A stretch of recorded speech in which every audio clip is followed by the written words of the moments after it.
குட்டி குரங்கு கூத்து ஆடுங்க, கிளைகளில் குதித்து சிரிக்கும்ப, குலுங்குவாலாட்டம் பாரு, குழந்தைகள் எல்லாம் சிரிக்கும்ப.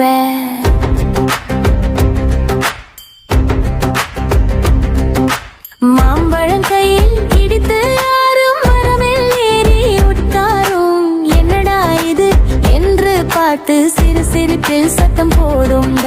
கூ கூ கூ என்று கூவி கூட்டம் சேர்க்கும் நண்பர்களை, குட்டி குரங்கு ராஜாவாக காட்டில் ஓடும் வேகமாக. குட்டி குரங்கு கூத்து ஆடும், கிளைகள் குதித்து சிரிக்குங்க, குலுங்கும் வாழ ஆட்டம் பாரு, குழந்தைகள் எல்லாம் சிரிக்கும்.